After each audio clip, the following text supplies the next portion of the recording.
की सुबह मथुरा में पहली बार हुई मानसून की बारिश ने प्रशासन की पोल खोलकर रख दी। अधिकारियों और जनप्रतिनिधियों के दावे और वादे बरसात के पानी में सड़कों पर तैरते हुए नजर आए। साथ ही ब्रिजवासियों की उम्मीदें उसी बरसात के कारण हुई जलभराव में डूबती हुई दिखी। नुकसान सिर्फ लोगों का हुआ। महंगी महंगी गाड़ियां पानी में डूबकर खराब हो गई, जिनमें लाखों रुपए का नुकसान है। आखिर इस नुकसान का जिम्मेदार कौन है? आखिर इसका भरपाई कौन करेगा? जबकि प्रशासन और जनप्रतिनिधियों को मालूम है कि हर साल बारिश में मथुरा के निर्दोष आम लोगों को लाखों रुपए का नुकसान झेलना पड़ता है। इस जलभराव की समस्या का समाधान आखिर क्यों नहीं हो रहा? गनीमत तो ये रही कि डूबी गाड़ियों के साथ कोई चालक हताहत नहीं हुआ। अगर ऐसा होता तो जवाबदेही किसकी होती? और आपने भी देखा है कि मथुरा का विकास जो नगर निगम बनने के या राज्य सरकार बनने के बाद, उत्तर प्रदेश में भारतीय जनता पार्टी की सरकार बनने के बाद जिस प्रकार से विकास को पंख लगे हैं, गति मिली है, वह उल्लेखनीय है, अद्वितीय है। 2017 से पहले का मथुरा और 2017 के बाद का मथुरा आप स्पष्ट रूप से महसूस कर सकती हैं कि कितना फर्क है। आप तो हमसे ज़्यादा सक्रिय रहती है, दिन रात घूमती है। आप बताइए कि मथुरा के विकास में हाँ हमें अभी और काम करने की आवश्यकता है और निश्चित रूप से हम काम कर रहे हैं और करेंगे और मथुरा को सर्वश्रेष्ठ मथुरा आने वाले समय में बनाएंगे। वहीं मथुरा के मेयर साहब यह कहकर अपनी पीठ थपथपा रहे हैं कि मथुरा के विकास को पंख लग गए। इतना विकास हुआ कि 70 सालों में जो नहीं हुआ। मगर साहब को कोई बताए कि आज उनका तथाकथित विकास नए बस स्टैंड और भूतेश्वर रेलवे ब्रिज के नीचे डूब गया है। जिस विकास को पंख लगा रहे हैं वो विकास सड़क पर चलने लायक ही नहीं है। हालात यह है कि मथुरा नगरी में अब लोगों को अपनी गाड़ियां बेचकर नाव खरीदनी पड़ सकती हैं। इन हालातों पर भी मेयर साहब कहते हैं कि 90 करोड़ की डीपीआर सरकार को भेजी है, जो जल्द ही पास हो जाएगी और जल भराव की समस्या समाप्त हो जाएगी।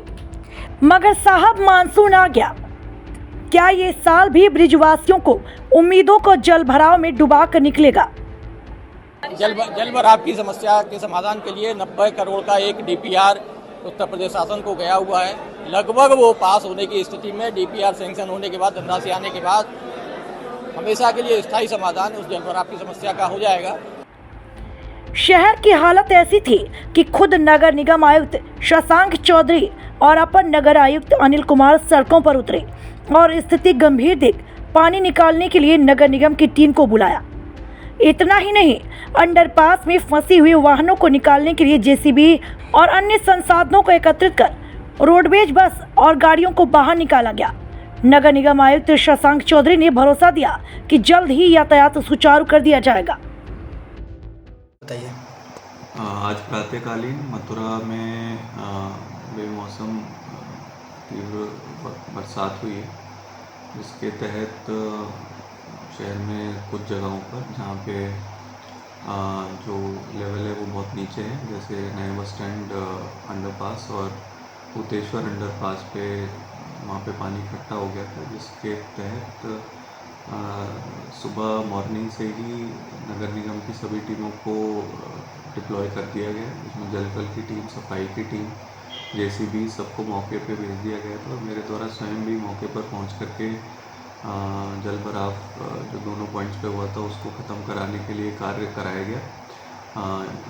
दो ही जगह पर मुख्य रूप से समस्याएं थी, नया बस स्टैंड और भूतेश्वर पे, और वहाँ पर हमारी जेसीबी तैनात थी, जहाँ पे कुछ गाड़ियाँ वहाँ पे बीच में फंस गई थी, क्योंकि उनको चेतावनी भी दी गई थी वो ना जाए, बट दूसरी साइड से वो निकलने के लिए वहाँ से जब वो दूसरी तरफ जाने के लिए निकली तो वहाँ फंस गई। इसमें जेसीबी के माध्यम से उन्हें तत्काल वहाँ से निकाला गया और बाकी वहाँ जाने के रास्ते पर बैरिकेडिंग लगा दी गई ताकि अल्टरनेट रूट से सारे वाहन वहाँ से निकलें। साथ ही एक्स्ट्रा पंप्स, ट्रैक्टर पर पंप्स वहाँ पर लगाए गए ताकि पानी जल्दी से निकाला जा सके, और हमारे सभी अधिकारी और कर्मचारी वहाँ मौके पर मौजूद हैं। मेरे द्वारा भी सुबह से वहाँ पे मॉनिटरिंग की जा रही है, मैं स्वयं भी मौके पर मौजूद हूँ और लगातार हम प्रयास कर रहे हैं कि जो जल भराव कई घंटों का होता था उसको हम लोग जो अंडरपास है वहाँ से कुछ ही समय में उसको खाली करने का प्रयास कर रहे हैं और जल्दी से जल्दी उसको हम वहाँ से निजात दिलाएंगे। धन्यवाद।